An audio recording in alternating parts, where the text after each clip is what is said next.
Hey guys, how did I get from this image to this image? Let's find out.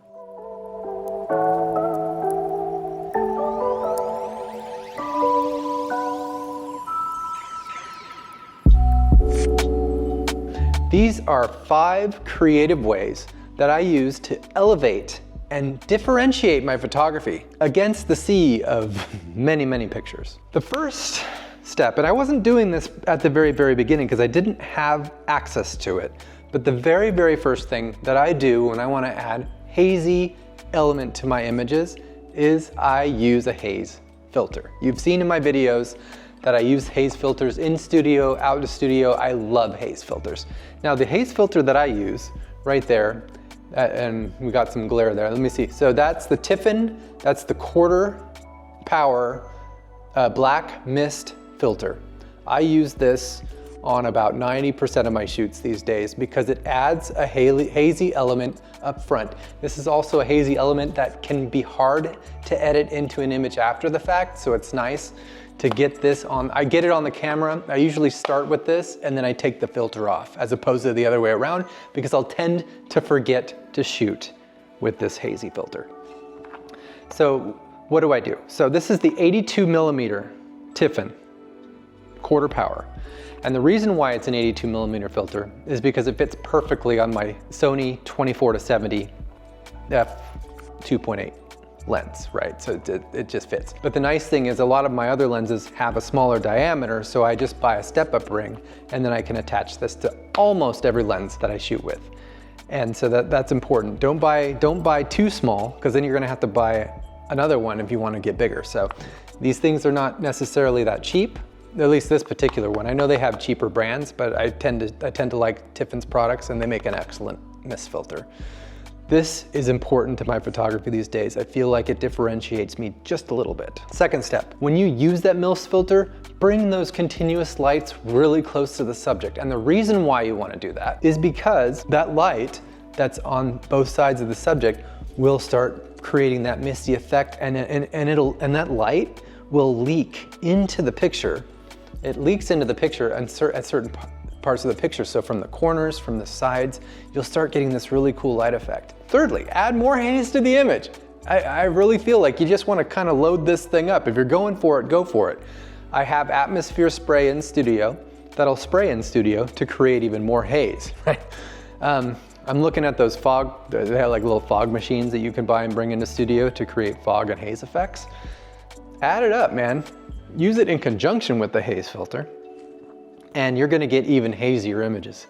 And you know, that is where I like to go. Now, step 4 is probably where, so steps 1 through 3, that's kind of a new part of my process flow. But step 4 has always been there, it was there from the beginning, and that's just editing the images to make them appear hazy. So what are the 3 ways that I like to do this?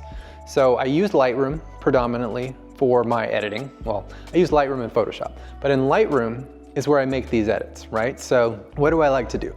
So I like to make adjustments to the hue, saturation, and luminance sliders to select the colors that are in the image that I really want to pop, right? So it's almost, you kind of have to analyze the colors in the image to figure out which ones you want to tweak.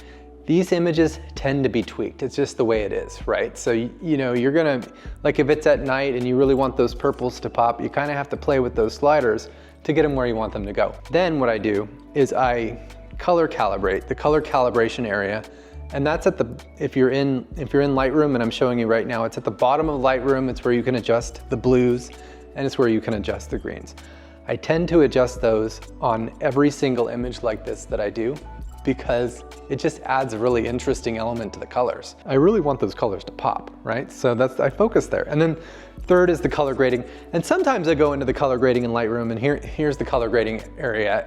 And this is only cases where if I wanna tweak the overall colors of the midtones, or the shadows, or the highlights, I'll do that. But I usually save that one for the end because sometimes I don't even touch that area. The other 2 tend to work for me. Now, I also focus on the curves layer. The curves layer is extremely important. And inside the curves layer, what I do is I usually bring the shadows up and then I usually curve So it's this really weird curve, and here it is. I'm gonna show it to you now. This is how I adjust the curves layer. So if you look at this picture of Doobie, this is how I adjust the curves layer. So the shadows are coming up, I adjust the highlights in a little bit, and then I might make a couple of adjustments inside the S-curve. But this adds a really nice extra misty effect, in my opinion. And it almost like it flattens the image a little bit. It makes it a little bit more retro, which is something that I like to do. Less contrasty, I think, a little bit more misty. That's where I'm going with these images. And finally, but you have this one slider that adjusts haze, right? Do you want it more hazy, less hazy? In this case, what do you think? I want it more hazy. So I usually take that one to the left, add a little bit more haze in the picture. And this is what you get. And I love it. And this is my starting point. I start here, and then I send it into Photoshop, do further edits, and sometimes I bring it back and I make a couple more adjustments to these areas. It all depends. So, you know, it just depends on the image. If the image really warrants it, I go for it. As photographers, we fall into these plateaus, and it is kind of on us to figure out how to get through it. And this is how I did it. And I really think that's an important note. If you're falling into a rut, you can do some self-reflection and you can try to figure out what you're doing wrong or how to help. But reach out to the people.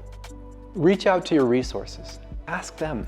People will tell you. Yeah, tell them to be honest, man. I straight up said, honestly, please look through my Instagram pictures and tell me which ones really resonate. And these were the ones. And that is a really good data point, right?